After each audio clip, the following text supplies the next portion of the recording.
Unlike infants, toddlers have mastered basic motor skills. Physical activity takes familiar forms, like running, jumping, and engaging in all forms of active play.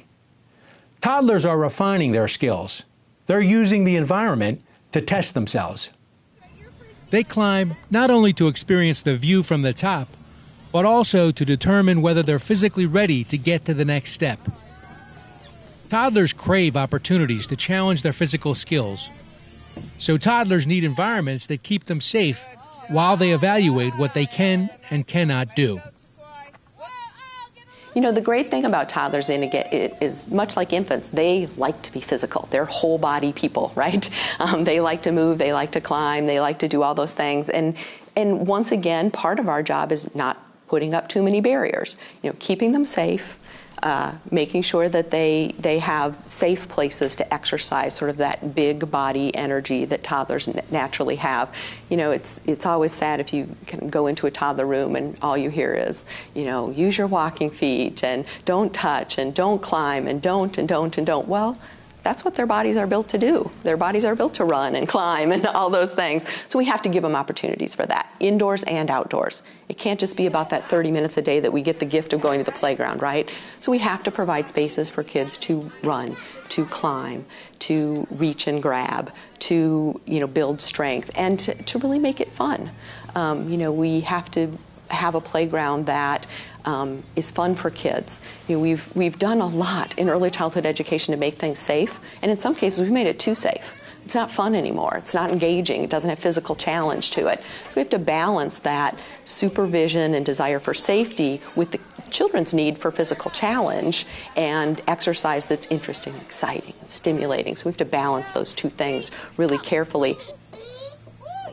According to Preventing Childhood Obesity in Early Care and Education Programs, selected standards from Caring for Our Children, toddlers should be allowed 60 to 90 total minutes of outdoor play.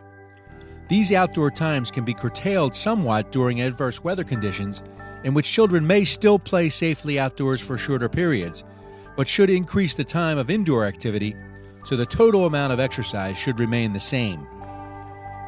Meeting this goal may require changing the way teachers think about daily routines and classroom activities. In the past, teachers often organized their day with time set aside to go outside where children could move around and play. Today, best practice involves integrating movement throughout the day and avoiding prolonged periods of inactivity. Children in this age group do not sustain 60 to 90 minutes of constant activity. All of you know when you watch your toddlers or young children that they have episodic play. They play a little, they run, they stop, they run, they stop. And so their brand of activity is special. And the reason it's special is that it takes time. It's not like one of us adults getting on a treadmill for half an hour and we block that small amount of time to be active. Young children need large amounts of time over which they can be active and then pause, and then be active and then pause. Moderate to vigorous physical activity really is when they're a little bit out of breath, maybe sweating slightly. It's not the red, puffy child who has to sit down. And really, you don't need to encourage the intensity as long as you allow time and opportunity to play. They will manage to play just fine on their own. Except for meals or nap time, young children shouldn't remain inactive for more than 15 minutes at a time. This means teachers need to identify ways to get children moving throughout the day, not just at specified times.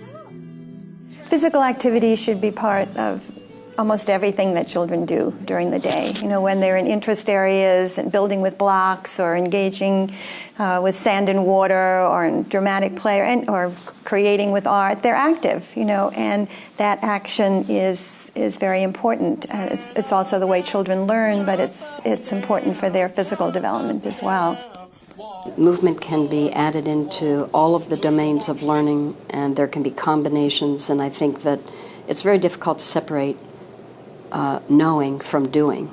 And so physical activity and movement really lend themselves to all of the domains and all the routines of the day. It's very easy to do that. It's easier to do that than to try to find a 30-minute or a 45-minute block of time that you would devote only to physical activity. Short bouts of physical activity are what we benefit from, and we can find that in just simple songs and circle time activities and other activities that teachers become much more comfortable doing the more that they apply physical activity to their normal routines. You can shake your body.